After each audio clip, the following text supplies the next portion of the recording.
All right, guys, welcome back. We're in season 4. This is episode 2 of the podcast Music Explained, put on by Solaire Media. It's Kate, joined by Usman, and we're super excited to have Jimmy Six on with us today. Welcome. Thank you for having me. I'm excited. Season 4, let's go. You know, 4 It's plus 2 is 6, right? It was always 6. that's Look at Spot that. on, spot on. Not even pre-planned. I Like, live my life by it was always 6. really? Yeah, it's you know how people like find like reasons, like Yeah, meanings and everything, like numerology kind of. I of Mhm. course. Yeah. somehow at least probably like 10 times a day something adds up to 6 that shouldn't add up to 6 or is 6 or is at 6. Really? It's crazy. So is 6? 6 is your number. 6 Yeah. is 6 is you. Yeah, how it kinda came about is kinda weird. I don't know, we'll probably get into that, but yeah, like, all of a sudden, I feel like you kind of attract certain things just based off of how you move and what you're thinking about, and, Absolutely. I think ever since I've really, like, owned the number 6, it's just everywhere in my life, I can't really escape it. That's wild. That's gonna be a great jumping off point. So we'll Yeah. we'll take it back because I wanna properly introduce you. So, Jimmy Six, you are I see the Phillies hat. I know we're a Philadelphia native, Yep. as are we. And you are a DJ, you are a producer, multifaceted creative. And you've made your way around so many of the tri-state areas, like biggest house music venues. So tell us a little bit about your journey. Tell us about how you started because you've done some incredible things. I mean, so much of your work has been supported by big names like Gordo, A-Craze. Like, that is an incredible accomplishment. Like, Mhm. start us at the beginning. It's been wild, it really has been. So for before I get into like kind of how I started DJing, then the reason that 6 is everywhere. I was doing nothing after school. And just after high school, I was kind of just hanging out and I was working at Home Depot and I went by James my entire life. Okay. At Home Depot, fun fact, you can put whatever you want on the aprons. You get a Sharpie and they don't care what you write, just write something and put it as your name. Really?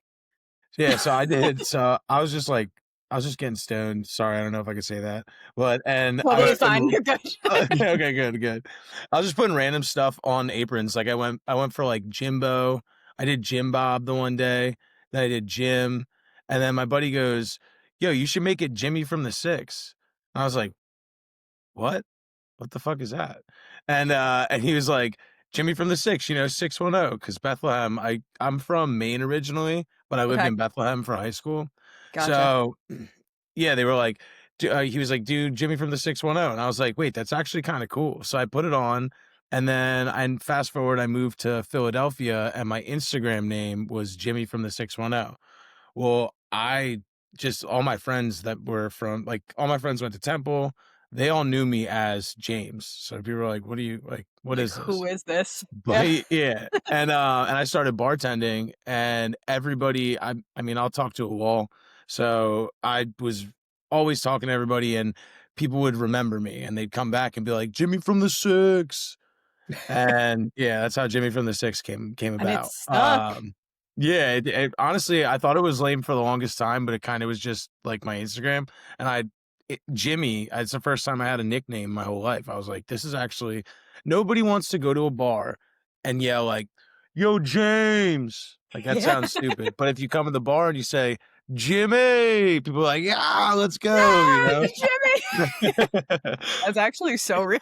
I Right? know. So yeah. What first triggered you to like write Jimmy, James, them like on the name tag?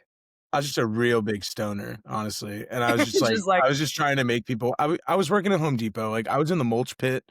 We were basically outside all year, I mean, all summer, just, like, throwing mulch in people's cars. It was like I didn't really know what I wanted to do, and, I tried. Don't ever let anybody for anybody out there, never let somebody convince you that, like, the first career you should try is working at Home Depot because they give you benefits at some point. You got to be tenured in like 20 years. Like nobody wants to do that. It's just Yeah. if you love Home Depot, I'm not squashing dreams here, but I'll tell you what, there's other things out there than the mulch pit. To any of our listeners at Home Depot, like we love and support you as well, Yes. but Uh-huh. There's not no your Home Depot path. hate. Maybe that's a collab that needs to happen. The- Jimmy Six and Home Depot collab? I yeah, Home think it's Depot's official. possible. I don't know. Maybe I'll start DJing in an apron that says Jimmy from the Six on it. That'd be kind of I thought you were actually going to go the route of like, can I DJ at the Home Depot? And Or I'm like, you could try that. or produce their jingle for holidays. That's a what just better went through one. my mind. Like, how do I make that jingle into a house song? That's actually No. kind of Just me in the like mulch pit with an apron on playing the remix of the jingle. Yeah. Yeah. Oh, that's what I'm yeah, saying. And you yeah. can use like in your visuals when you play it in your shows, like just make sure you take little clips of That us should be right my now. intro to like a big show. Just like all of a sudden nobody's on stage, the direct support leaves, and then like my TM goes and presses a button, and it's like down, down, down, down. Yo, that'd be sick. We're here to inspire dreams. Yeah. So It's working. we're like 5 minutes in. We've already got brand new stuff coming for you. I love it. Clip that. Clipped. Absolutely. Soundbite. Perfect. Well, take us through. So now we kind of know like the origins of Jimmy from the Six, which I love. Take us through your career on the music side of things, because that's a jump to go from Home Depot to music. Yeah, so I was just bartending and I didn't really I was making really good money post COVID, and I just like woke up one day and I was thinking to myself like I don't want to turn like the specific numbers 52. I don't want to be 52 and look back and think like what if I put all of my energy into one thing and just really tried to do something that like I like opposed to like I'm a good bartender. I'm a good people person. But I can always do that. It's like that wasn't going anywhere. That was like I could be a career bartender. There's nothing wrong with that. But I just didn't want to turn like be in my 50s, like still bartending at a pub and being like, well, I didn't even try, you know? Yeah. So I'd gotten a little baby DJ controller. I think I actually have it. No, I don't. It's like this big, like so tiny, for Christmas. And I had been around, DJs and the like club scene for a while I was bartending. Always loved music. Always kind of after my first experience there, I never really left a club and like a bar that didn't have music. Like I always was around it. Um, and I always, funny thinking about it, I've always like wanted to be cool with the DJ. And they were kind of like, I was just always the youngest bartender. So I was just kind of like there. And I was like, hey guys, And when I was younger, I used to try and rap. Mac Miller was a huge inspiration for me growing up. So I would like freestyle and after school and whatever. And anyways, it all kind of like melded. And I got this DJ controller and I just started messing around and I was like, wait, this is actually a lot of fun. Like I feel like now that we're older, I'm 30 now. This was when I was 27. I feel like now that we're older, when you get Christmas presents, it's usually like socks and like coffee mugs and stuff. Like it's like real, just adult stuff. But Useful stuff, yeah. Yeah. yeah, this was the first like present I got in like 10 years that like I could play with. Like I immediately started playing with it all, and everybody's home for Christmas, so I'm just messing around. I really started liking it, and I have a really big like I have like OCD, but like if I like something, like I really like stick to it and I just get everything out of it right away. So I had probably less than a week with that controller, and then I found some girl selling her like another intermediate controller, but just like from this big to like as a real sized piece of equipment. Next level And up. just started reaching out to like all the people that I had made had like a network of from the bar industry, and they were giving me pointers on how to mix, and I still wasn't really getting it, but I was having fun trying to figure it out because I wanted to be able to play my music. Like I wanted to have people over and play music, whatever.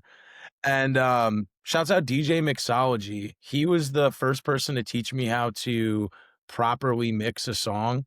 And I did it live, like at JJ Bootleggers when I was working. Like I left the bar and went over there, and he was like showing me, and I was like, oh my God, wait, it's that easy? And he's like, yeah. And I was like, it was like everything just opened up. I was like, oh no, I'm really gonna be able to do I this. can do this. Yeah. So figured that out, and what it was probably like 2 or 3 months of playing a little bit. I was able to open up at JJ's for whoever was on. Um, but like it wasn't enough. I was like getting annoyed that I was just opening for an hour and then people would come in and I'd get behind the bar. And I was like, oh no, I want to play for people. Like I'm good at this. Like I think I know what I'm doing. And so about a month or two later of just like opening up and learning and getting a little bit better, I finally got an opportunity to play a gig over at another venue. And it was my first time being able to play not in the comfort of the place that I worked. Unfortunately, there was some issues going on where after that happened, I was like yelled at and suspended from work because I wasn't allowed to quote like play at other competing businesses. They thought that Mm. I would drag my friends that would come see me or people that would come see me to other businesses. And if there's one thing about me, don't tell me what to do. Like I really don't like that. Um, so I got back on the schedule. I booked another gig and went to go play somewhere else again. And they threatened to suspend me again and basically just sat me down and said, like, listen, like you can either DJ here and bartend here, or you can find another bartending job. And that was literally all it took. I was like, peace, I'm out. Like, you're not gonna tell me that I can't do this. And You guess know, what? They're closed now. So who cares? Ju- They're I'm closed. I love my old coworkers, but Yeah. karma always comes around. You know what I Yeah. mean? And truthfully, hold on, it was the best thing that's ever happened to me. You know what I mean? Like it. Don't get me wrong. Like for anybody watching this that wants to maybe get into DJing or producing, it's not fun. Like I maxed out my credit cards. I'm still in credit card debt. Credit cards closed on me. Um, because you stop working full time, making consistent money every week, to all of a sudden now I got to go find like where I'm making money, and I don't have like a resume. I just got a network of bar people. It was a little it was intimidating, but we figured it out. Luckily, I have a really good network of people, and I expanded that and kind of doubled down. And yeah, I mean that was like my beginnings for sure. I mean that's so long ago. It's crazy. That is crazy. Then I guess you said you expanded your network once you kind of had to like jump into it first full time. How did you go about doing that? And getting over the fear of actually networking? Because it's something that people kind of don't want to do. Talk to a stranger and ask them for a job essentially. Like, how did you get over that fear of doing that? Uh, So one of the things well, first off, I'm very blessed. I met DJ Smooth. I met him at Chinatown Beer Garden when I didn't really know what I was doing, and I don't really think I had any gigs. I picked up a bar job from an old coworker, not too long after I started DJing, but under the understanding that I'm going to do this, but excuse me, if I get a gig, like I'm not coming in. Like this is going to be second to whatever gigs I get. And that was allowed, so that was cool. But I met Smooth, and we became like immediate like best friends just right away. And the funny thing about that is I didn't actually get gigs from him for over a year. Like I never asked him. I never, because the thing about networking when you want something, right? Like that's essentially when it comes to like people think of networking as like such a like a nice thing. It's really everybody just wants something. Like how can you help me and I'll try and help you. It just, but I just like people. So like when I go out networking, it's just me trying to genuinely be friends with as many people as possible. Um, and so meeting him, I met a bunch of other people and business owners, and I kind of just started taking some notes on how they were moving, because in the beginning, I just wanted to be able to DJ all the time. It wasn't about, you know, where I want to go with a career or if I wanted to make music. It was always just like, I want to just play as often as possible at Philly's best spots and then beyond eventually. Um, and yeah, I would just go, I mean, just talk to whoever I saw. And in that year too, I was out like every day. Like I love being out. I love going out. I like drinking. I like partying, but like every single day. And the biggest tip I would have to anybody getting involved or that wants to get involved in a DJing in a local market would be like, you need to be so recognizable they can't forget your face. Like if I was I'd go to Barstool every day. And like I got on Barstool's roster because I wouldn't let them forget about me. And then if somebody called off, they'd be like, well, Jimmy's right there. You want Jimmy to do it? You know what I mean? And then I let my music kind of do the talking from there, if that makes Yeah. sense. But yeah, that was like the whole beginning of networking and stuff was just. And the other thing is it's never a no until it's a no. Like Absolutely. those opportunities are always out there. And if you shoot your shot, you might not get an answer, but that's Yeah. not a no. You might get a maybe not right now. That's not a no. So it's just about being persistent, honestly, not having any pride and really just not caring and saying, like, guess what? I want to do something really bad and somebody's going to let me do it at some point, you know? There's definitely so much to be said for your level of Yeah. determination. Like, even from the beginning, from you starting and being like, I basically am just like addicting myself to this. Like, I want to try this. Who's to stop me and tell me no? Like, let me just learn it and like grind it out. And then to really, like, I was just having that conversation with somebody the other day about if you don't ask the question, and, like, you just sit there. I agree, Oos, like, Mhm. networking can be really hard for people. When I was growing up, I was wildly shy. Like, you said that you can, like, talk to anybody, like, talk to a brick wall. Like, I feel like I had to grow into that for sure. And it's like, I could see where it would be really, really difficult for me maybe, like, 10 years ago when I was in high school to just have, like, a normal conversation. But I love the fact that you said it, like, it stems from such a genuine place of like, okay, well, maybe this will turn into something in the future. Like maybe it'll be a great connection to have, who's to say, but like I just genuinely want to meet cool people and Yeah. like build. I grew up, truthfully, I grew up really, really poor. And we were always getting help from family friends, like, and it just taught me the value of people over everything else. Like, there's 2 things I value in this life, and it's 3, I guess. Music, people, and happiness. And it's like, if you have people, you need people for when you're not happy. If you're happy, not much can really bring you down. And then music fills in those bad parts. You know what I mean? That's So, absolutely the truth. Right. I yeah. love that. Damn. So, that was the beginning, and now it's a lot different. Well, And you now, I mean, from Home Depot, humble beginnings Yeah. at Home Depot with the like, I love that part of the story, and I definitely want you to put their jingle in your show for sure, and, like, definitely, like, a picture of us in the background too so we can be part of it, but, like, tell us now, I was looking through your Instagram earlier, like, you're playing Breakaway too soon, correct? Yeah, shouts out to Silent Disco at Breakaway. You gotta put the asterisk there. I'm not on the main stage yet, but, I'm not downplaying it. It's I saw this post and it was basically making fun of what the local DJs that are saying, like, "Playing my first festival," but they're playing the Silent Disco stage at Breakaway. It's like a 30-minute set. But guess what? Fuck, I don't know if I can curse on it. Fuck you. Yeah. Yep, You know what Yeah. I mean? absolutely. Like, I don't what are you doing? You know what I mean? Like, don't hate on the local like, you gotta start somewhere, and guess what? If you know what you're doing and you know how to network with people, Mhm. just get me in the building. Get me in the festival grounds and let me talk to the head of the head of artist hospitality or whatever it is. Like, you don't want me back there because 'cause I'm not gonna stop talking to people.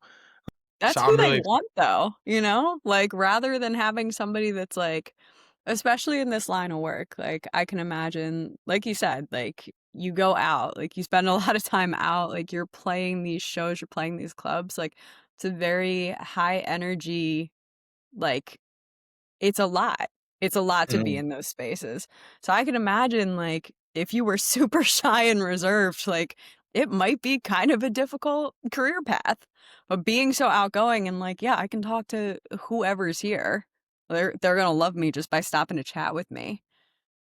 Yeah, I think I've always said, like, I'm an extrovert in an introvert's world, because I don't know if you've ever watched I mean, I'm assuming it's just Music Explained, what am I saying?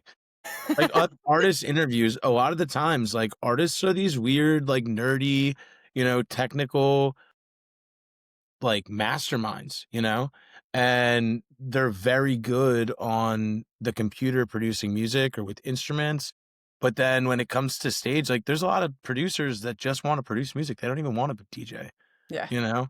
So, it's, I'd like to consider myself like a breath of fresh air for some of these, like, people that they're either getting bombarded by unprofessional and, like, annoying kids that are just like, everybody's a DJ nowadays, or they're in these, like, weird, like, awkward social interactions with these really, really talented people that just don't Yeah. really have the people skills. Yeah. I like to say I'm professionally unprofessional too. So, like, I like to take, like, somebody who's in a suit and tie and, like, yeah, I know that there's formalities, and I'm gonna make you laugh on something absolutely ridiculous, and Yeah. we're gonna be best friends, and you may never book me or help me out, but guess what? I'm gonna make you laugh, and at least that's something. You know what I mean?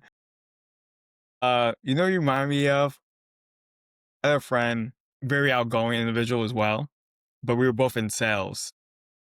And that's what DJ kind of reminds me of, like in a little bit of your personality. Like, salespeople have to be very comfortable with like getting rejected all the time because they're pitching, having conversations with people, they're outgoing and kind of like the god that people go to for like comfort because they're always comfortable around people they don't even know all the Yeah. time. And like you kind of like have that personality.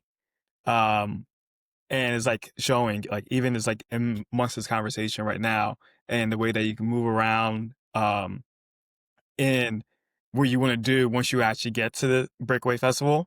It's like I'm just happy about the opportunity, like once I'm in the door, oh, lights out, right?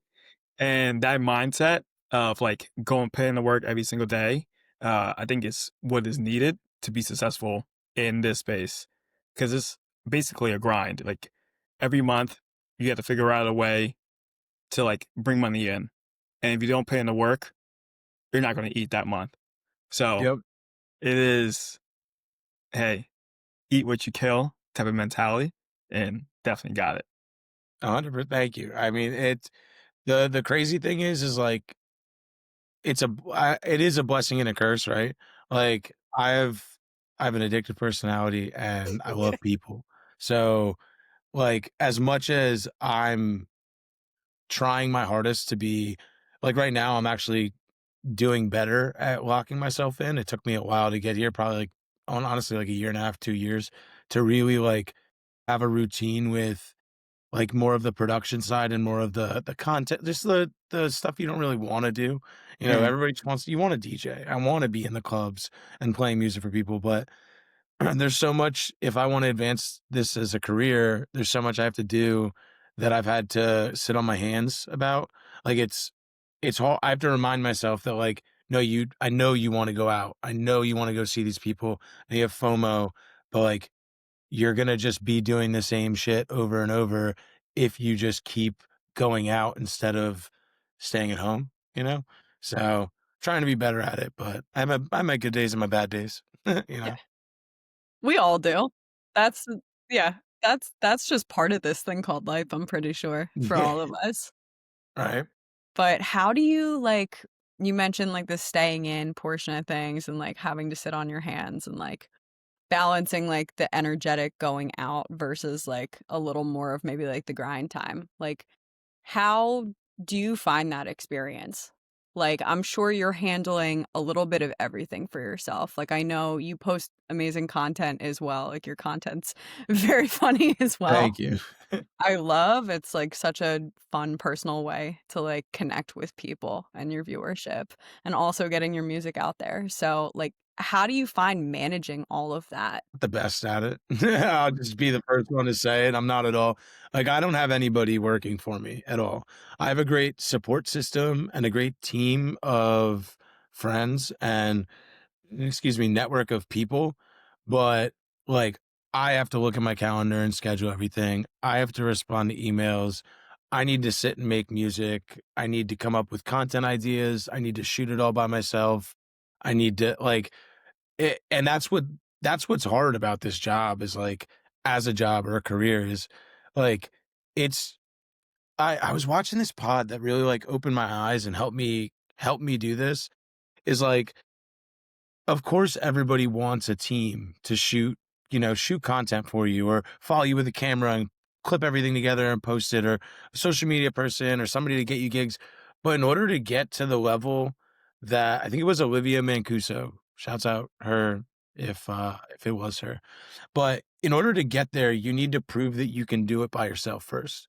You don't get to get a team if you can't at least do it half-assed by yourself. Perfect example though is like I was trying to do a post every day in July. Mm. No shot. There was not even. I got a couple days in a row and a couple weeks where I had like consistency behind it, but even then, like I'm still beating myself up right now because I haven't posted consistently in like a week or two. But again, like you were saying earlier, like it's part of life. It's just these ebbs and flows. My career path is like way different now. To kind of go backwards, like I realized that in order to make a career out of this, that isn't just running what I call like the local circuit or whatever.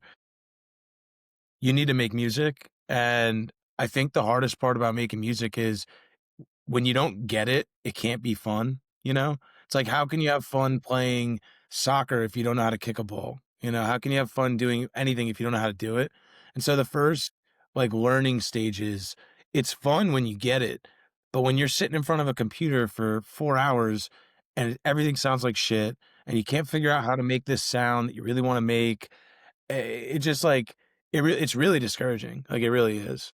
Um, and I just kinda again, like, that I bring it back to, like, networking and just putting yourself out there, like, I reached out to some of the bigger producers that I look up to that I know are doing, like, one-on-one sessions, and, I took a couple classes with Void, with Late Noise, amazing producers. I did a course in New York with like, a 2-day course with Kai William, he's awesome, um, and then all these other guys that are, like, just grinding, figuring it out with me.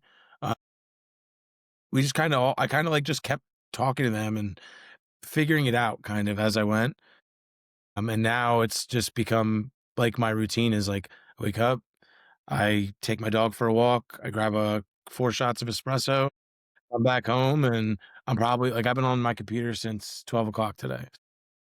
And then it gives me, like, a little leeway at night because then I'm like, "Okay, 8 o'clock, like, if you wanna go do something, go 9 o'clock, whatever it is." But, it's been 8 hours, and I've not gotten half the work that I wanted to get done. So, just kinda grinding through it. Yeah. Sounds like a typical 9 to 5. Never Yeah. finish anything you expire to get done throughout the day, Yeah. only for it to like pile every single day throughout the week. And he's like, "Ah, I get it on Monday." And start this cycle Yep. all over again. Yep, 100%, 100%. Uh, I Damn. wanted to touch on a little bit of like what you're currently producing and trying to produce. And I guess who in Philadelphia that has some type of influence in the sounds that you're trying to produce, or are you going broader? Like, are there any particular artists that influences the sound you're trying to produce at the moment? Yeah, so I mean, it's no one unfortunately, it's no one local. I'd love for, like, a hometown story. Um, I I learned a lot about a lot of types of music from everybody here. I learned how to play music. I learned how to read a crowd here. So I attribute kind of playing or my basic knowledge of playing is all from all my OGs, I call them. Excuse me. But I give like direct credit for my sound and for what inspires me to make what I make and has inspired me to even take this seriously to Clooney. I went to Space Miami 2 years ago for Miami Music Week. And I'll be honest, I went down there. We wanted to see Clooney, but I went down there just trying to get crazy and party. Like, that was all my intention. And my best friend Pat Panko, he's out in Arizona now, but he was in Philly still with me, and we went down together. And we have this thing where when we go to a show, we both just agree, like, we're not speaking, we're locking in, we have sunglasses on, and we're gonna just for 8 hours. That's Yeah. it. That's Me, you, wild. That's music. so impressive. Every now and then we'll like give it, go, but usually it's just we're working. Like Locked in. we're classes in session and we're working. And so I saw Clooney and holy shit, it was just like, and I think space itself really helped that environment too, because we weren't really like out beforehand. It's just this energy in this room, and the way he kind of controlled it, he was playing so much stuff without any lyrics, with no vocals, and it was just this rolling, groovy percussion, just like dubba dubba dubba dubba dubba dubba dubba, with this rolling bass line, and it was so bouncy and groovy, and I was like, I never want this feeling to go away ever again. Like, this is the best feeling I've ever had in my life, and I want to be able to do that. However I got to get it, I got to figure it out. And so he doesn't. Crazy thing is, he really doesn't make all Latin house, but he plays a lot of Latin house. I've no, as like I said, like I wish it was like a homegrown, or like I had like an aunt that was like, into Latin music, whatever. No, I have no connection to it at all. That's But just so a really okay. good experience. Yeah. Literally just something that you love. Like, Yeah. I mean, I think that that's at the end of the day, like you said that like the three things that matter to you, like one of them being happiness, like people derive happiness from art. Like you don't even have to be an artist to like appreciate and love art. You don't have to have like I have Latin roots or anything like that to be Yeah. able to appreciate the music, to be able to appreciate and like then also pay homage to it in your works. Like I actually think that that's super dope. Thank you. Yeah, I would love to like take a deep dive and like get educated. Like, I don't want anybody thinking I'm a culture vulture here. Like, I'm learning about instruments I've never heard before. Like, I don't know. Have you ever heard of a I don't even know if I'm saying this right, a dirkba, or like a timbale or a djembe? Like, all these Yeah. drums, and they all make different sounds, and there's different rhythms with them, and oh my God, it's crazy. Who It's Ben Arsenal, we had him on the podcast. Yep. Yep. Big on drums as well. I know he's traveled to Africa a lot and Europe, and just the way that I guess the way he talked about it was with various cultures in Africa use different drums to make sounds. And he kind of fused that now to some of the music he makes, and it's just beautiful. I love going to his sets and watching him Yeah, live. big shouts out. So let me rewind and actually take something back in case we clip that. Uh, there are two people, or three, I guess, that have further influenced after the Clooney set, that further influenced my love for just groovy music and like house music. Because here's the thing, like everybody goes out and hears like EDM remixes, and Yeah. EDM to me is like heavier, like 2012 shit. Like the soul of like just keeping a club moving and keeping people moving. Ben and Josh and Silo at BWC, Built with Craft. I've been to like all independently. I've been to a bunch of their shows, and they're incredible. Like Josh and Silo have more of like this soul kind of like old school, like organs in the background kind of vibe, whereas. And they're so mysterious. They don't really say it's same with Ben. They're so quiet. Like I can't be a cool guy. Like they're cool guys. I can't do it. We think you're cool. Yeah. Thank you. Yeah, you guys are awesome. Thank you. You guys are tooting my horn too much. Ben, on the other hand, he goes a whole different world. Like, he does world sounds. So he'll have live Mhm. percussionists. Like, they both of them have both collectives have, like, live instruments. But, like, what Ben does with Departed is so inspiring. I don't even it's one of those, it's so overwhelming, I don't know where to start if I wanted to replicate that. Yeah. But he transforms any space he goes to into this, like, El Row, if you guys are familiar with El Row, like, experience with, like, costumes and art and this it's crazy, but his style is a little bit more like Afro house. I don't even really know how to describe the difference. It's just a little bit slower, and I feel like it maybe has a lot more it definitely has a lot more instruments involved. Mine is kind of, I would say, like a nice mix between like the soul stuff and like the world sounds. I try and add world sounds into my music, but definitely like.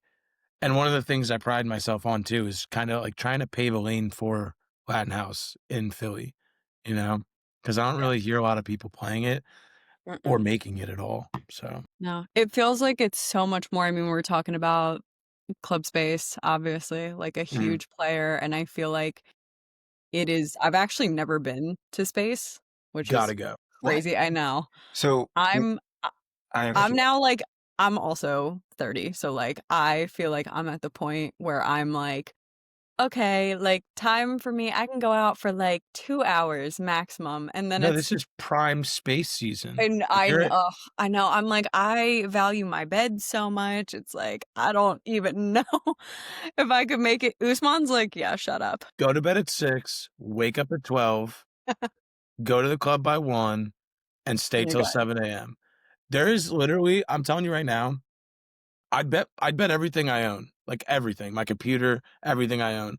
There is no better feeling than drinking an espresso martini as the sun rises at space with a bunch of people that are just like this. It's just energy. You just like feel it. The espresso martini is just like the cherry on top. Everything else, there's this energy in the like whenever the beat, like whenever a drop happens, the whole room fills up with smoke, like CO2, and like you're hot from dancing, but it cools you down, and there's all this like foliage everywhere, and like I don't know if it's real or fake, but it makes me feel good, you know? Who cares? Yeah, Yeah, and there's something about if you could be as tired as you want, you go there and you're not gonna wanna leave. yeah. It really is a special place.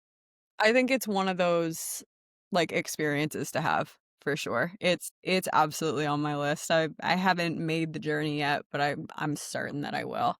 And I mean, I think Miami is such a space where Latin house is so much more common. It's just Mhm. played out so much more there. And I've noticed for like some of the Miami Music Week stuff that like I've been to in the past, like it's so much more prominent. And I guess I don't even know because I feel like there's always a new genre of house music. Like every other day I'll hear some new term and I'm Yeah. like, what is that? I don't know what that one is. But I feel like I don't even know. What would you say that Philly is most centered on? Like, what type of house music? Unfortunately, Philly's centered on just, like, open format. Like, if you go house music, it has to have vocals. It has That's to be, true. like, a remix of something that people know. People are really, like, Phil somebody said this to me the other day, Philly's like a comfort city. Like, you know what you're gonna get into, and it relates with the shore too. You know what music you're gonna hear. You know around what time it's gonna get played. You know, like, yeah, I just know everything. Like, it's not too expensive here, it's not too cheap here, it's not too big, it's not too small. It's just like the perfect comfort city, and, I mean open format's huge here. I would say bigger than literally any others any there is no genre that, like, takes the cake. Um, but for house music, like, it's any style of house, usually, like, more of, like, a big room, high energy, crazy drop stuff going on, um, with a vocal that people know. Yeah, and it's been hard to, like I've made it, like, my goal to try and break that, and it's been difficult, but, I still have faith in it, you know? Yeah. Well, that leads us really well into the next question that I wanted to ask you. So, like, for anyone that's never seen you play live? Like, what is the vibe that you want to curate in the spaces that you're playing in? Like, what do you want your audience to get and feel when they're, in a set you're playing? So I've kind of just recently realized that I've found my style. I've known it's Latin house, but like my style is like my sound is like taking familiar stuff because I have open format history and blending it with stuff people have never heard of. Mhm. Um, I am a big proponent of shutting up and dancing. So like I don't need you to talk to people. I don't need you to sing every word. I don't need your hand in the air. I don't need you to look at me. Like dance. Move your body. Like that's why we're here to dance. And if I'm dancing in the booth and you're not dancing, what's going on? Like why were you too cool Yeah, to dance? Like no, shut up and dance. I I actually love just it. I have a clip. I haven't posted it yet, but I have a clip of this girl came up and tried to request a song the other day and I was rude. I didn't mean to be rude, but she asked for a song and I said, "I'll play it later." And she said, "I think it'd be really good right now."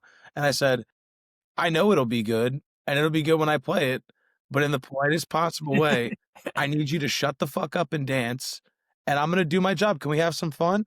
And she Yeah. was like, "Oh my God." And I was like, and then I was like, "Oh my God, I shouldn't have said it like that. That was a little rude." But that's what I want. I want people to enjoy to answer the question, I want people to enjoy themselves and dance. I want people to keep moving and forget how long they've been in the club. Um, and I want people to want to go out and experience that feeling of dancing and moving to music as much as I do, which is all the fucking time. Literally. Um, I have like a pretty weird template with how I play music now.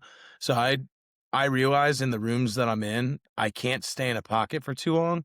So I could stay in a Latin pocket for 4 hours, 5 hours and have no problem. Whether it's Latin vocals, no vocals, familiar vocals, I can have the same doom doom doom doom doom doom bass line for hours and I won't get bored, but I know people will. So I've been incorporating a lot of these like English, UK sounds. So like Chris Stussy, um, Ranger Truco, and like his whole label, just like all these like there's a lot of synthesizers in it and like these weird noises. And the grooves on all of them are great. Yeah, so I'll start off with like something like that and then work my way into some more familiar stuff, a little bit more like Latin, and then kind of towards the Latin stuff. And then peak hour, I kind of go into this new sound that's been coming out. If you're familiar with The Hills, they've kind of the Brazilians made it huge. It's like I'm not familiar. don't. I don't know how to describe. I can't. Yeah. Anyways, it's like darker Clip that. sound. I love that. Yeah, yeah. This like darker sound. And Yeah. that's like peak for me. And then I like to end the night with like more of like classic house and like feel good stuff. So a big song that's been going around on social media and I heard it live at I saw Slug at Stratus and incredible by the way, shouts out Slug. So many times, the song So Many Times. If you never heard it, you need to hear it. It is the best song I've ever heard, I think, in my entire life. It's up there. High Uh, praise. and it just makes you feel so good. And the cool thing about it is there's crowd noise on the drop. So, like, you kind of, when it drops, you kind of think everybody's cheering and you look around and nobody's really cheering. But then you're like, oh my God, wait, this is dope. And then you have a good time. So I end my night with like stuff like that. And that's kind of the flow. I like to start it off because like I go out too much. Like you gotta let me get a couple drinks in before I just head to the dance floor. Get a couple drinks into some cool or like more relaxed, like vibey stuff, and then bring it to some more familiar stuff, and then like let's turn it into a dark club, and then let's bring it all back with happiness at the end, you know? Yeah. So Yeah. Honestly, you mentioned that, and I wanted to touch on that too, like, kind of, like, reading the room and, like, kind of feeling out the crowd too, like, what's that like? How do you adjust for assuming, like, let's not think about that girl that came up to you and was like, "You should play that song now." Like, she's a different story. That's wild that somebody would even do that to you. But, I'm not like, surprised. I feel like it happens more often than not. every single time I play Yeah. seriously? until you get like I'm not a hard ticket DJ, right? So like I'm not at a point where I can go to a venue and say, I can guarantee at least 400 people will come through that door, excuse me, because I'm here. And that takes a while to get to. Like, you need social media presence, you need a hit, you need cosigns. Like, to be able to play an artist set, which is the goal, is to be able to completely dictate the dance floor and have people come in that have no, like, I'm not in charge, you know? Like, I paid to see this person. Um, until you get there, you are at mercy of requests. It just is what it is. I don't take them. You can come up to me with them. I have a thick skin. I don't really care. Like, they're paying me to be here. They know what I'm offering, and I've made the switch now to, like, I don't play anything. I don't play anything that's not house music anymore. Like, maybe dubstep a little bit here and there, like surprise people, but I don't like, that's like a fun, like, I gotcha, you know? It's not like I'm not doing a dubstep set, but it's every day. It's literally every day. And so, like, reading a crowd, to answer your question, it's difficult because, like, part of me wants to have, like, artist integrity in a sense. Now that I'm going down this path, I'm doing my best to not like get a big head because people are playing my music. Like, I'm not playing it. They are. You know, like, it's a nod to my production, but it's not, I didn't record the vocal and I'm not playing the song out. You know, they're going crazy because it's Gordo. But that being said, like, I do want to keep some integrity in what I play. And if I have a vision for how my nights go, like, I want to be able to provide that experience consistently and not have somebody come out to a set and I'm playing something that I don't plan on playing consistently, if that makes sense. Um, it just sucks that, like, you can make a really good song and you could be, you know, respected by your peers in the space, but if you're not in the public eye considered an artist, like, Mhm. nobody will treat you with the respect that, like, I'm here to curate the vibe for this building, for this club, whatever. And that's, like, a little tough, but yeah. I gotta wonder too, Yeah. like, have there been any crazy song requests too that, like, out of left field, you're like, why would you ask me to play that? I get, not really. Like, it's mostly it mostly makes sense in the venue. You know what I mean? Like, Yeah. the craziest request I got, oh, I can't think of it. Train. It's by Train. Drops of Jupiter one time when I Okay, was like that not, I wasn't on a Drops in Jupiter vibe. But, like, I grew up on, like, rock and, like, I yeah. listen to, I listen to, like, screamo music, like A Day to Remember, Escape the Fate, like, I love that music. But so, like, there's guilty pleasures in there, but, Yeah. like, if I wanna play Drops Jupiter, it's like, I really wanna play it, you know? Like, it has to come to me. I was just playing, like, a normal set. It was, like, peak hour and some girl, but the thing is it was in a place where it was in Hoboken, 10th and Willow. So, like, it's a place you expect them to wanna hear Drops of Jupiter, you know what I mean? I was out of left field playing fucking Freakatonia, you know what I mean? But it's like, I'm laughing because that was also, like, like, my high school prom song.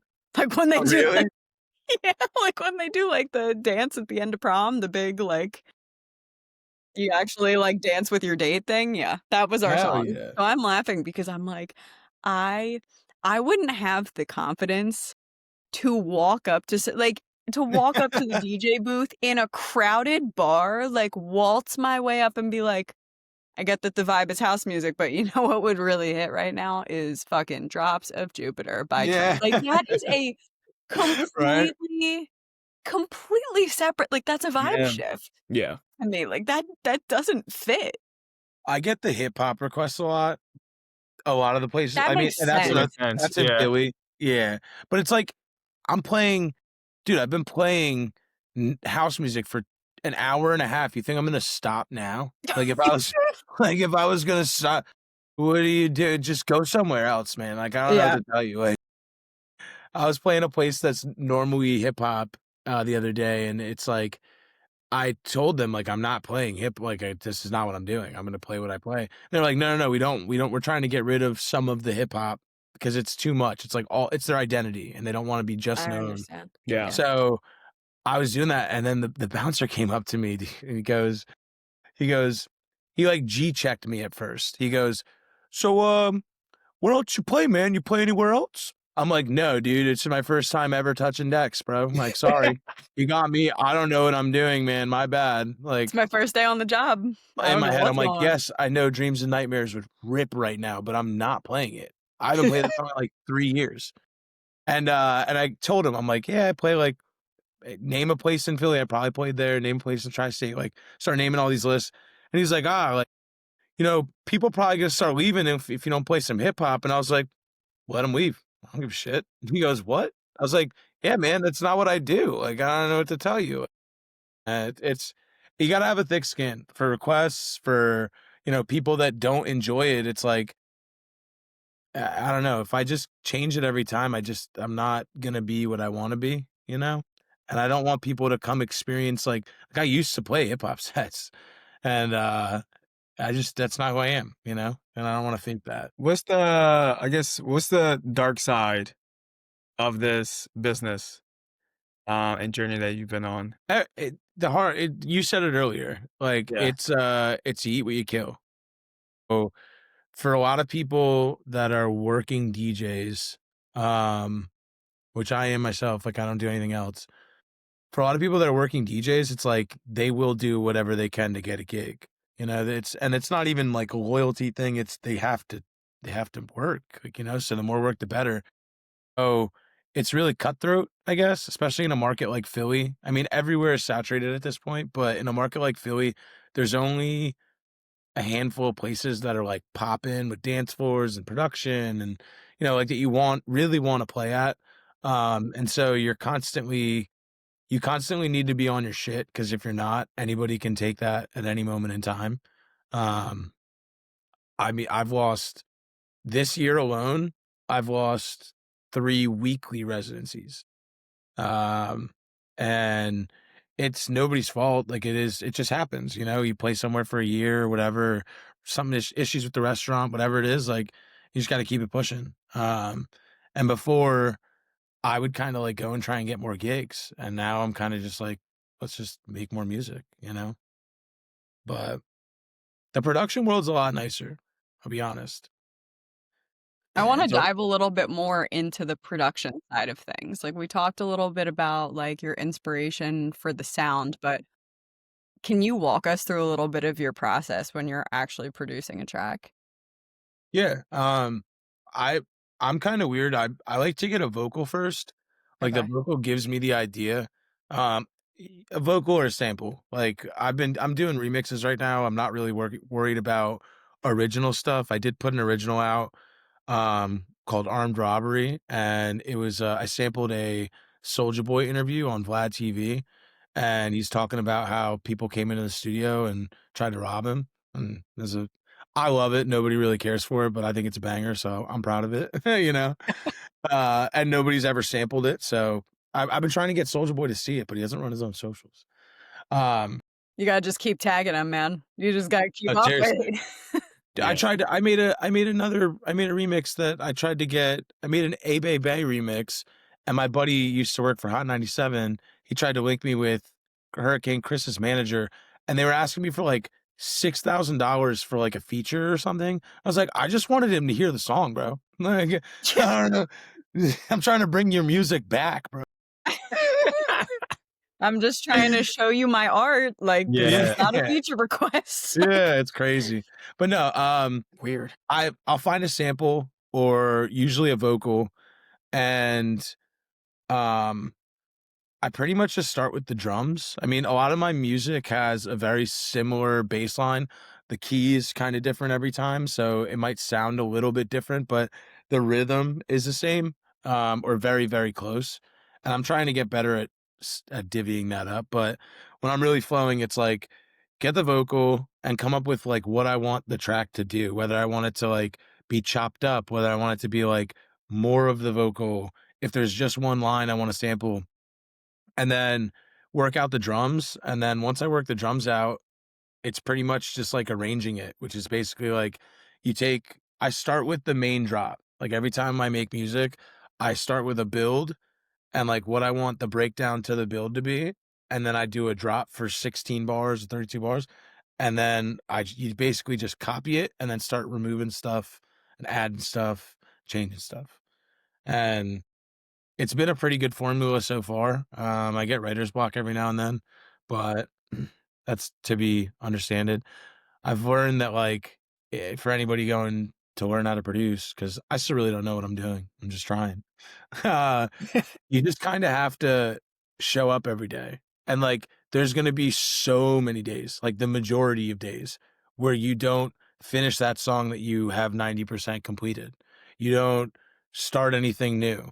You completely butcher an idea that you already had that you thought you could add to, and you just ruined it.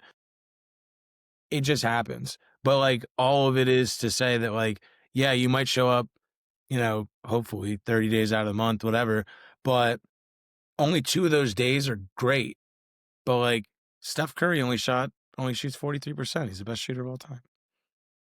So if you can show up, you can get and stick to your process, but you have to be open to like changing it. Like as long as every time you learn something new, add it to the process, take something away, change something. And then, yeah, I have to learn how to market music now because that's the hard part. It's hard. That's I think one of the most challenging things that I've had to deal with is like learning how to do it in a way that's organic and doesn't seem forced, but you kind of have to force it because like you have to keep making content and just constantly be consistent with it.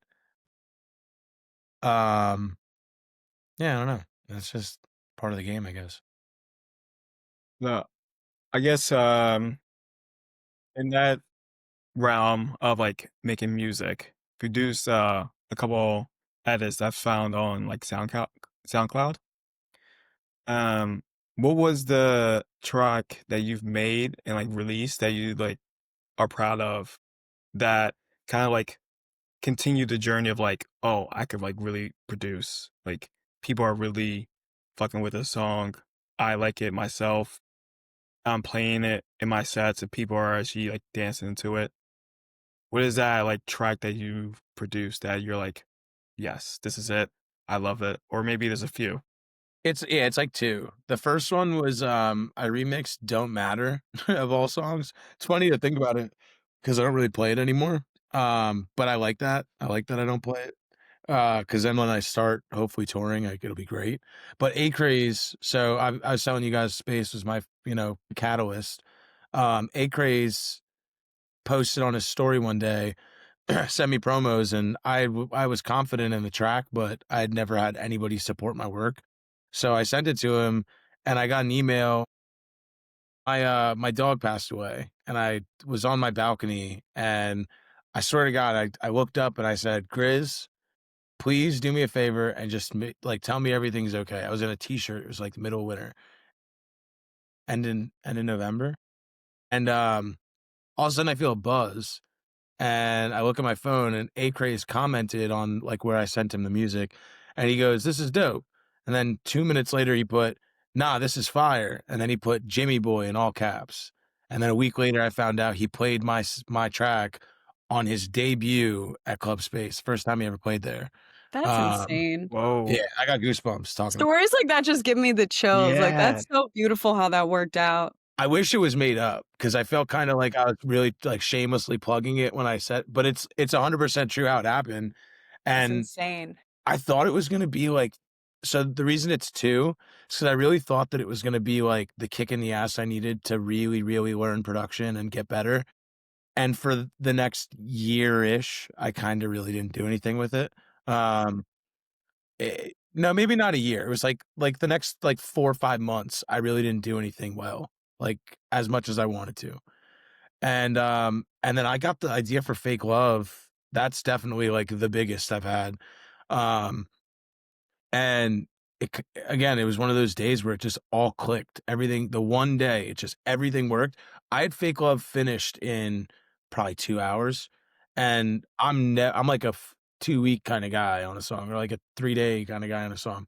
That was like a 2 hour project. Nitpicking here and there, but yeah, I put that out, and I did put it out. I just started sending it out, and that was a kick in the ass I need. That was like the most. It's been supported by Sam Pacho, by Gordo, 26, who's traveling right now. Paco Osuna, I haven't heard him play it yet. I haven't gotten a clip of it, but he downloaded it. Marco Carolla downloaded it. Clooney downloaded it. just like some of my biggest inspirations.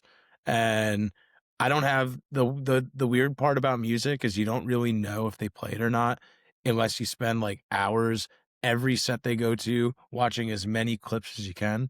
But sometimes people don't even get a video of it. So you just have to like they downloaded the track. That's enough of a nod for me to say like, all right, you know what the hell you're doing. And then as I started getting more support on it, I was like, I do know what I'm doing. I don't know why I've been doubting it, you know? Yeah.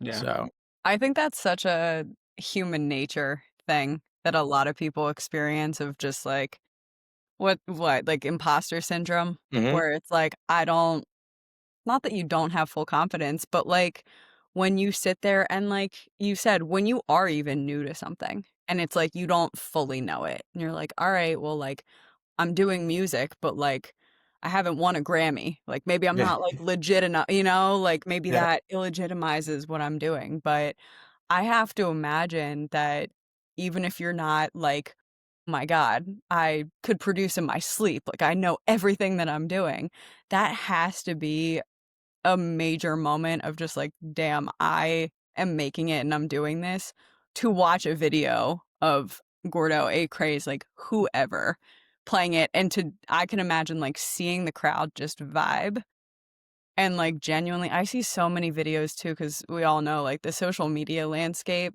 nowadays, it's like everybody likes, so many people DJ. A Mhm. lot of people like want to be involved. I feel like even in just the house music scene, because of its, like, trendiness, like, because of that side of the appeal to it where it's like, "Oh, this will be, like, a cool thing on social media." They're not, like, really in it for the community and, like, for Yeah. the music, but to just, like, see people just jamming, like, just in the crowd, like, dancing, moving to something that you made has to be, like, the coolest thing ever. It's like it made me there's a couple times like I literally cried like a little girl. Like I was and it was like it was at first it was, "Oh my god, oh my god." Like I was like freaking out.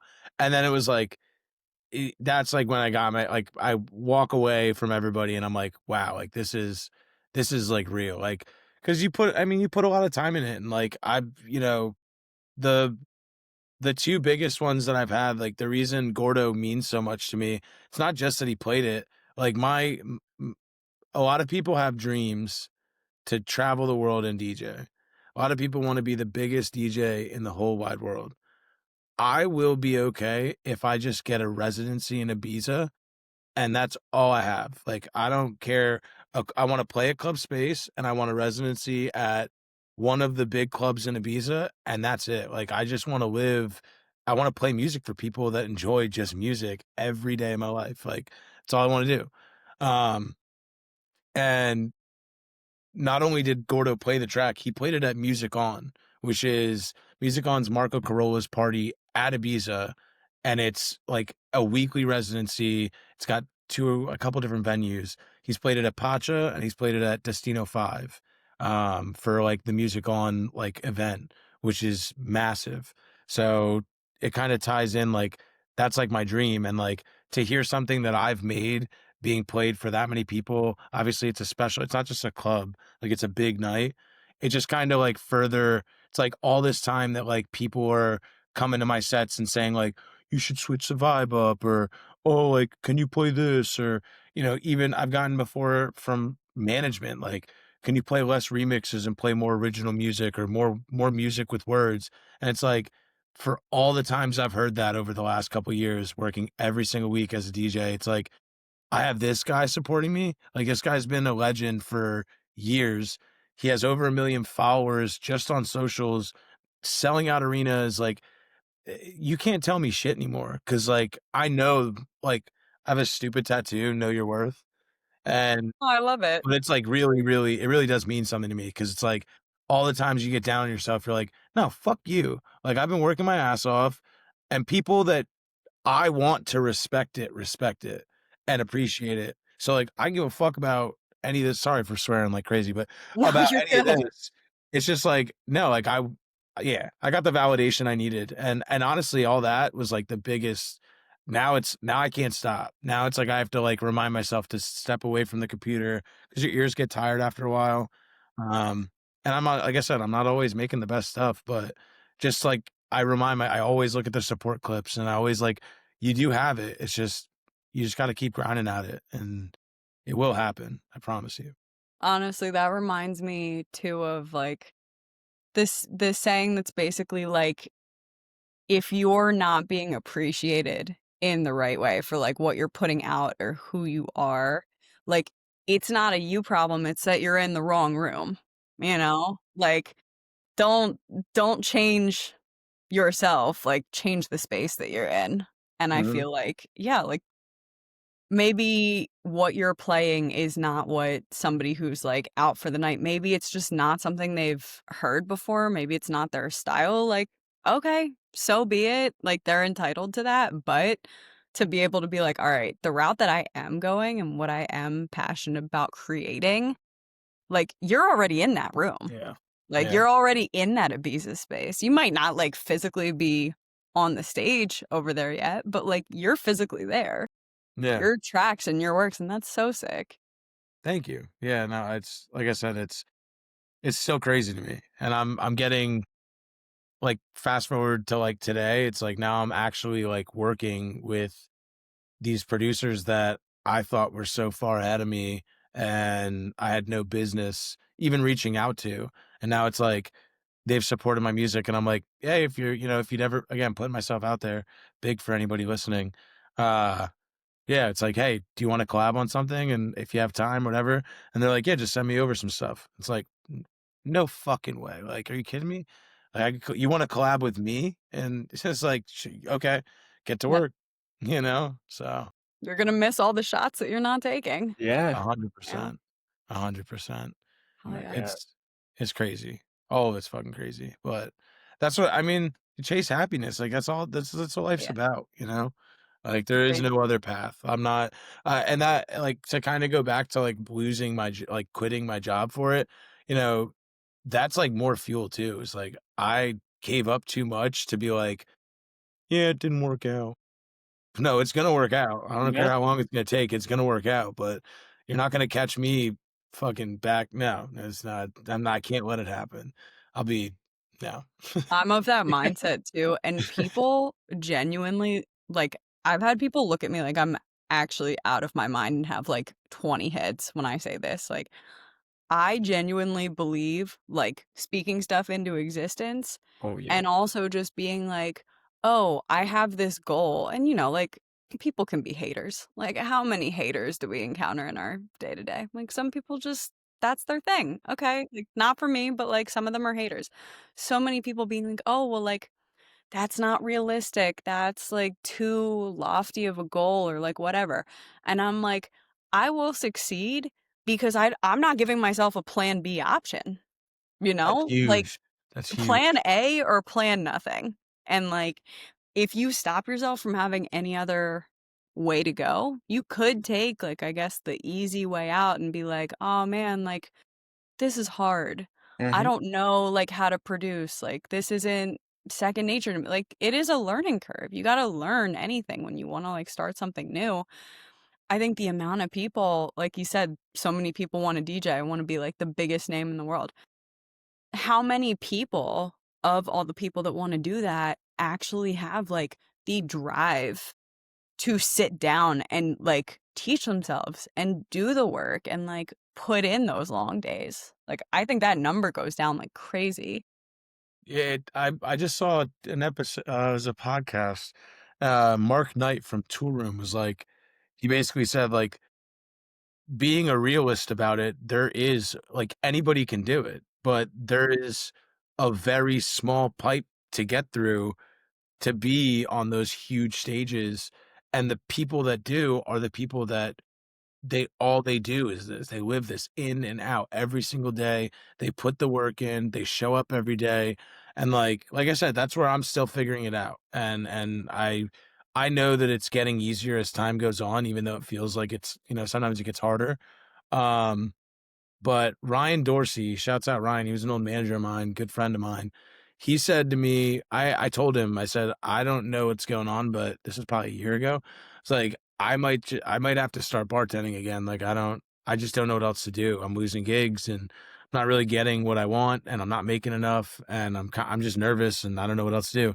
And he said, don't pick anything up, it'll all work out. And I was like, yeah, but like, what if I don't have money to pay my bills? He goes, you're never going to turn over every stone if you give yourself a plan B.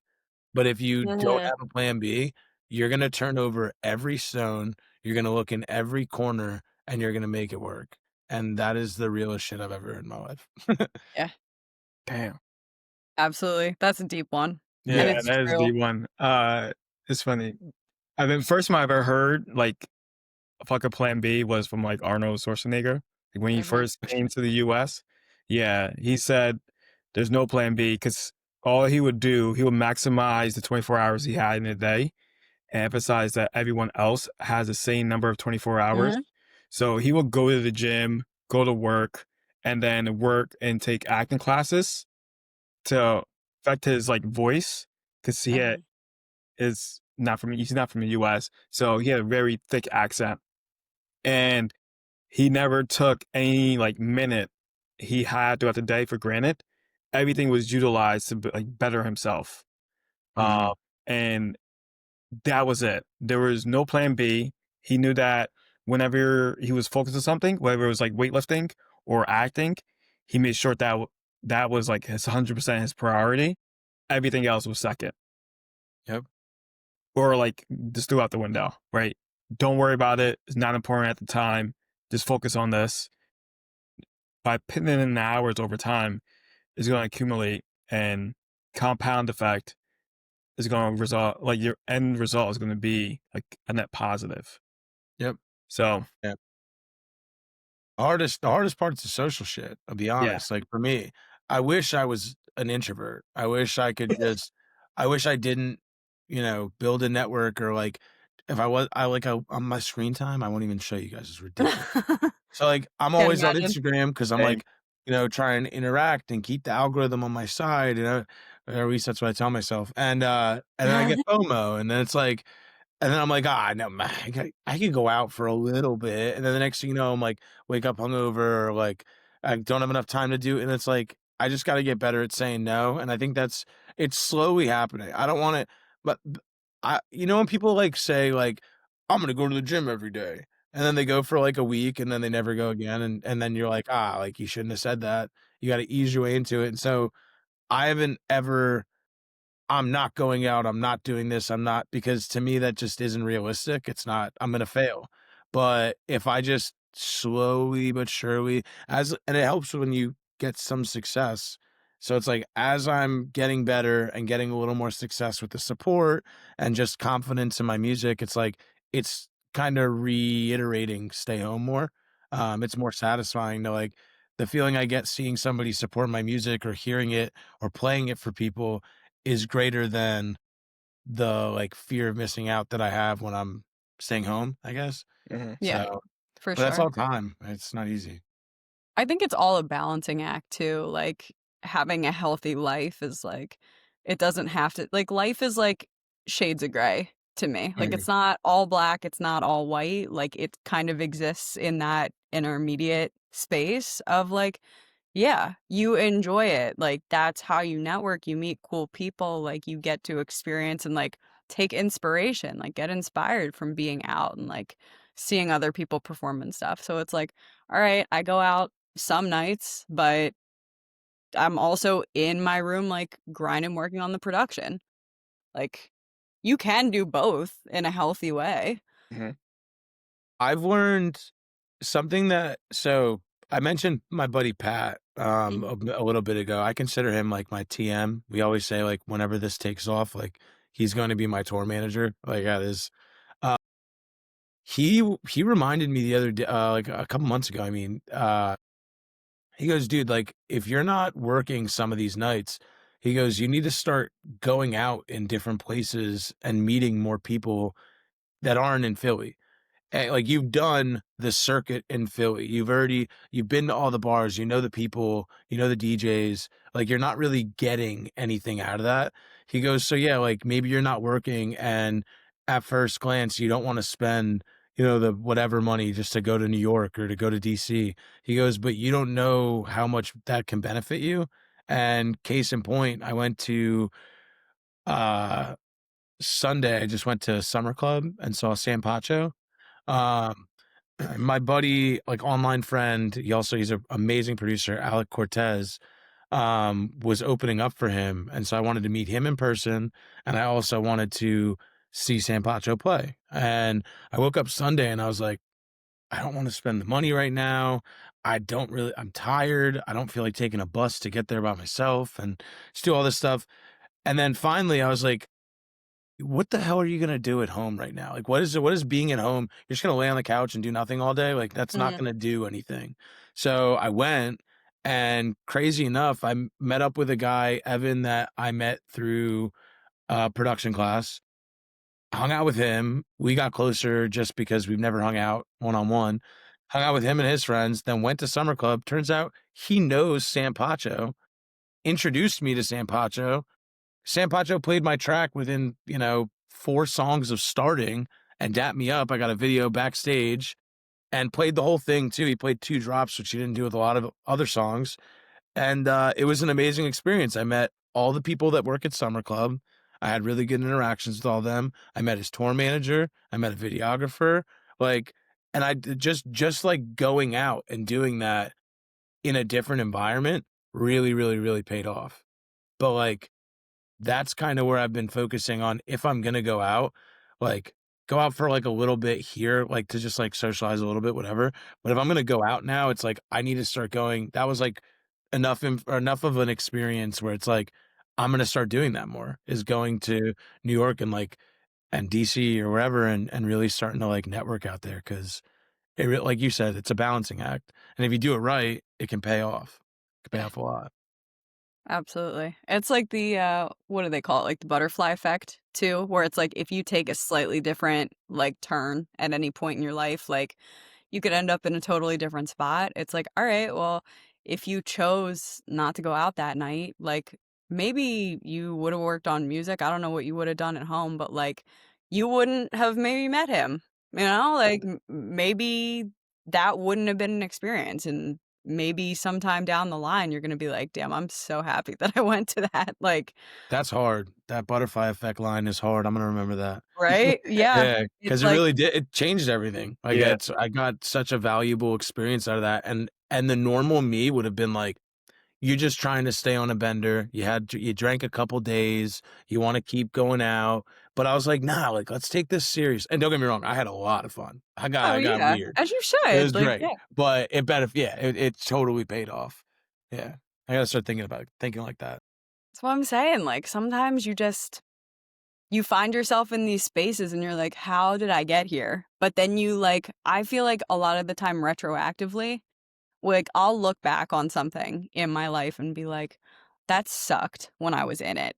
Like, whatever, it didn't pan out the way that I wanted it to, and then you're, like, years or months in the future, and you're like, "I get it now.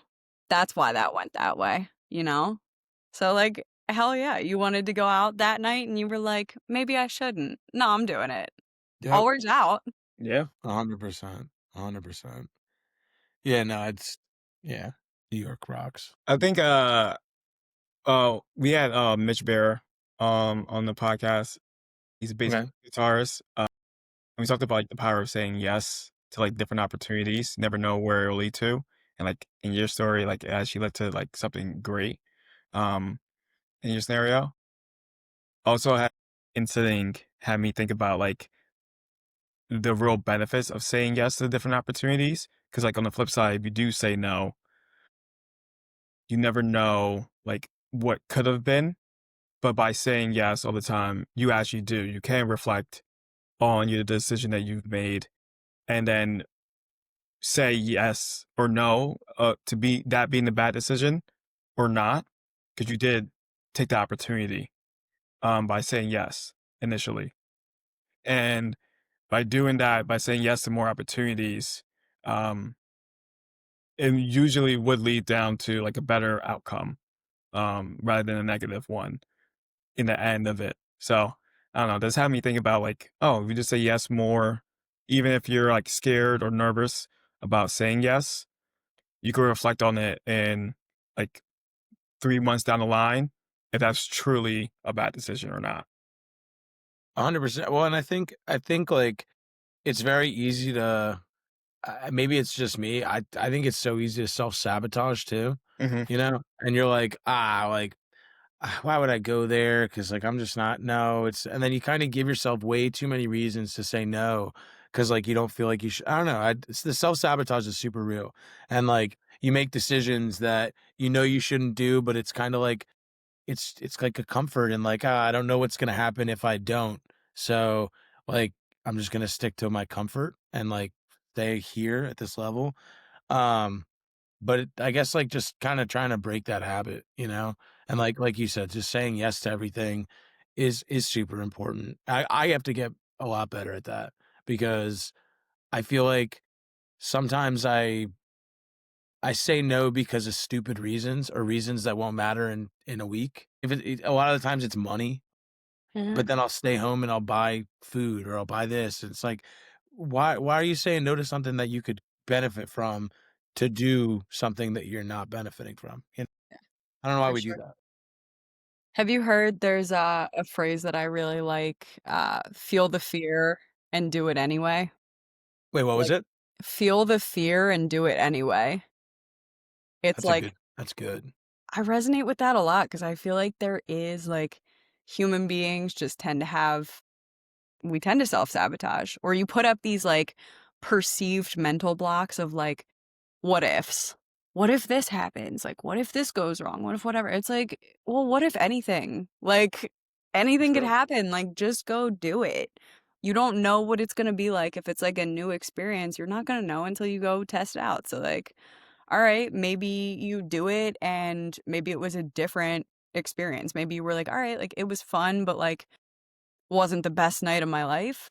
And maybe it is like a dope experience, but you wouldn't have gotten to see that if you didn't, make yourself do it, like push yourself to do that. I need you to start putting, like, motivational quotes in my inbox or texting me every day. That Okay. that and the butterfly effect thing, great. Yes. That Okay. it I was got you. you too with the saying yes, like, just text me yes once a day or something like that. This is a gold mine of a pod. Yeah, Honestly, man. if we could just like automate it so it's just like reminder, like hourly reminder. Say Say yes, yes. Mark. You're gonna see me, it's gonna be like, "Yeah, should I eat whole food again today? Yeah, I should." Yeah. Say yes. Keep saying yes. Why Yeah, not? right, why not? Honestly, it's so important though, and I feel like everybody needs those reminders. Like, Yeah. I have collected so many like cool phrases just from like living life and meeting different people and like hearing their stories. And like those are ones that stick with me. It's like, Well, you had mentioned before, like, maybe, like, don't change yourself to fit into a space, kind of, mhm. something along those lines, Yeah. and, what's crazy is, like, I need to hear the just say yes thing because like, I'm in this weird standstill where it's like, I wanna I do wanna move, like, I want not I Mhm. love Philly, I've mentioned Yeah. it's a comfort city, though, but I love Philly so much, and, um, I think even though I'm not from here by birth, I am from here, I've Yeah. adopted it, um, but I just know that there are markets, New York, Miami, San Diego. Well, not Los I couldn't do Los Angeles, I'm not fake enough for Los Angeles. Shouts out to anybody from there, but I'm not, no. I just got Uh, back from LA. I love LA, and I've said the same thing too. I do not know that I could live out there. Yeah. no, yeah, it's just San Diego's dope. I love San San Diego's Diego. amazing. I went Yeah. there in January this year. Uh, awesome. And there's a lot of people from Philly, surprisingly. Yeah, that's what I know. I went there Yeah. to see a friend in March, I think, around then, I don't know, around then. Oh my god, it was the most beautiful place. I'm going back for CrossFest, next month. Cool. But, Oh, sweet. um, but yeah, no, I've been and I've given myself every reason under the sun to not keep looking or to just not try to go anywhere else. Um, I am kinda waiting for, like, a perfect situation to do it so that wherever I do go, I want it to be, like, the universe kinda telling me, like, to go, you know? Like, I know at some point I need to go, but I'm trying to I'm on that weird line where I'm trying to not ignore it, but I'm also trying to like let it happen naturally, you know? Yeah. I'm a big believer. I need to start manifesting more. Big believer in manifesting. I have in my wallet that I went to Gordo and AC and I wrote down I want to say 6 times that Gordo was going to play my track and I was going to hear it. I wrote Gordo played my track at HQ and AC. And it happened and it's still in my wallet folded up. Um so I just need to start manifesting like a location change or Yeah. something, Yeah. That's you what know? I'm saying, like, the power of putting yourself out there, like, even just, like, sending that energy out of just, like, maybe I don't know how, like, you don't have to know the how, but, like, if you're supposed to be in a different spot, I feel like all the best stuff tends to happen naturally too. You know, like, Mhm. it just kind of aligns for you in this really beautiful way. At least that's, like, the experience that I've had. And I feel like something's gonna pop up, you know, like the perfect gig or the perfect whatever, and you're gonna be like, "Sweet, I didn't even have to do much. Just had to, Yeah. like, be." I feel like being authentically yourself is, like, the key to it, right? Like, Yeah. that's how you attract and, like, bring stuff into your life that's meant for you, just by, like, being you. And being open and saying yes. And saying yes, Shouts out to the absolutely. Yes Pod. Yeah. Yes, yes. We should rename ourselves again, Oos. Let's get To ri the Yes Pod. 2 we're episodes in. We're done. We're no longer Music Explained. We are now just the Yes Pod. We won't Start do that. thinking. We would confuse people way too much, so we're not gonna go that I route. like Music Explained. I like that.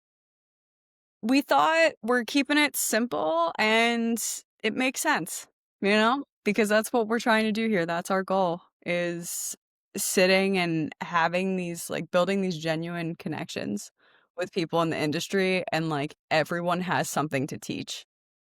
So it's like we just have these really cool, really insightful conversations, and we're hopefully doing something that our listeners can love and people that want to be doing what you're doing and aspiring to being like you. Like they can learn something from this and they'll be inspired, and that's what keeps us moving forward. Hell yeah. I mean, you guys do a really good job at keeping everything feeling like natural and free flowing. Yeah, And thank you. and you guys are providing insight that like I'm even learning on top of the viewer. So Yeah. it works out. It works out 100%. That's a big thing. Like I'm a big proponent of you don't like not gatekeeping, you know? Mhm. You want to pass all the information like nobody's going to be you. So don't keep stuff away from other people. And Yeah, everybody should learn from everybody's mistakes. That's how I learned half of my shit, you know? absolutely. So Yeah. It's just like a honestly like free flow of knowledge. We hell learn yeah. from everybody that we speak to. We hope to like impart some of our wisdom on people, and that's just the right way to live life, in my opinion. And the right way to host a podcast. How you doing? Hey! Yes, let's go. Yes, I That's love that. actually the perfect Yeah. segue into a question that we ask everybody on the podcast. So we'll bring this around for you now. Okay, it's like two-part question. Mhm. Advice. So, on the one side of the coin, what is a piece of advice that you would give to somebody that maybe wants to follow in your footsteps in this industry? Then, on the other side of that, what is some advice that, like, maybe you got or you heard somewhere that you would not give to somebody and you don't think is good advice? Okay, I got two already. Advice that I would give anybody that is thinking about I'll speak more on the productions. No, on the DJ side. Just like the whole thing in a collective. Don't get into this for the wrong reasons. Like don't look at videos and pictures and just don't go somewhere and see somebody DJing and just be like, I want to do this and start hopping into it. Do it because you really want to, you know? Like obviously try stuff, you know, learn like what you can if you want to pick up a hobby or whatever. But if it's a hobby, like keep it as a hobby. Don't like put on a facade and cuz like people in general can sniff that out and especially people that are passionate about this, about music, about making music, creating a career, like we can sniff it out. So if you're not going to get into it for genuine reasons, just keep it as a hobby. Don't try and pick up gigs and just DJ at your house or DJ at parties. Keep it that way, you know? Um, being authentic is huge in this industry, like very huge. And then um advice that somebody gave me that I would never tell anybody else, or however you worded it, is don't try and change stuff. So like I've always been told to not try and play this music out or not stick with all house music or to play what everybody else is playing, and it didn't get me anywhere. It didn't do anything for me. It didn't benefit me. Everything was, all the interactions of positivity were all in the moment. Nobody remembered me. Nobody cared about what I played. I was just another number, another person behind the decks. So I wouldn't, if you're somebody who is DJing and loves DJing, like, and you think that if you believe in it and you're being authentic, kind of like the first part of my answer, um, just go with it because you never know. And there's like venues that I played that I was told up and down, you can't play house here, or that music will never work here. It really has, and I've had some of my best nights that way. So yeah, stick to whatever you're passionate about, and be your genuine self. Be you. Be authentic. I think that rings true for everything. Music and life. Very Oh yeah. And I would say you probably were the fastest guest we've had on the pod to answer both parts of the question. Usually everyone can give out like very good advice, but like the bad poor advice aspect of it, the question, everyone pauses for a second and then they answer. You're like, It's a tough question. yeah, Dude, I'm so passionate about that though, like about how bad that advice was. yeah. Like I still have people telling me that this won't work or that won't work. Mhm. And like, I mean, go back to the beginning of the pod, rewind it out. I said, do not tell me what to do. Like, don't Yeah, tell me what to absolutely. do. And like I mentioned before that Philly is very like comfortable and stuck in like what they know. And nothing ever changes if you stay the same. You Absolutely. know? And I think I've been told to stay the same and to be like everybody else so often.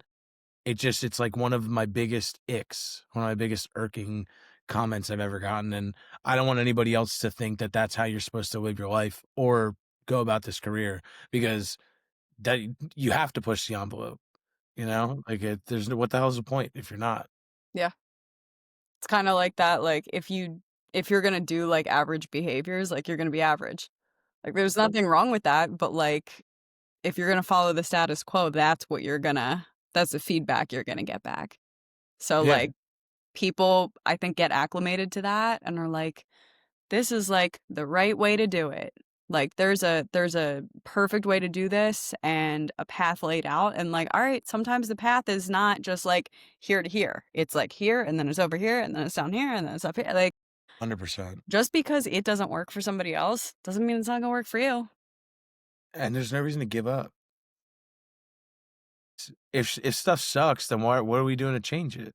Like if it's yeah, I don't know. That's a big Philly problem. Everybody plays the same 400 songs, 50 in each genre.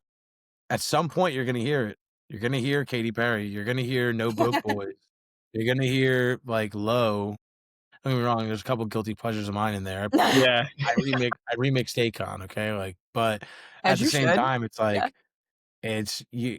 It's never gonna change if you just keep doing it over and over and over again. And somebody's got to want to change for the better, or to have some diversity. Have a space for everybody to like really enjoy themselves. Yeah, for sure. Yeah. Hell yeah. Well, Jimmy, it's been a pleasure having you on the show. Before we let you go, is there any shout outs like you want to give? Where can people find you on social? Next show, any gigs you have coming up that you want to promote? So social is at the Jimmy Six on Instagram. I'm a one social guy. I don't do Facebook, LinkedIn, Twitter. I don't just Instagram. LinkedIn. I have a TikTok and I still don't even really use that. So Yeah. the Jimmy Six for any updates.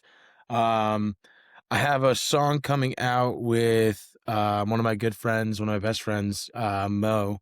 It's an edit of Rob Santana, right? No, Rob Thomas and Santana. The song "Smooth."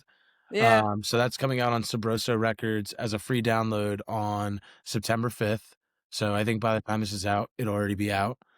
Um, and I got a lot of music. I'm looking at you. I got a lot of music on the way. I'm sitting on like 6-ish songs right now with like 4 or 5 collabs kind of in the pipeline. I'm half started, and I'm ending this year with a bang, whether it's free downloads, whether it's actual label releases. Um, there's a lot of music coming, so stay tuned. Let's go. Hell yeah. Can't Can't That wait. felt wait. good. That felt good to say. I've been waiting to get that off my chest. And now you did it. We can't wait to hear everything that you have coming out and support you Yes. on everything coming up. We know that it's going to be nothing but success for you. Thank you so much. This is awesome. This is Of amazing. course.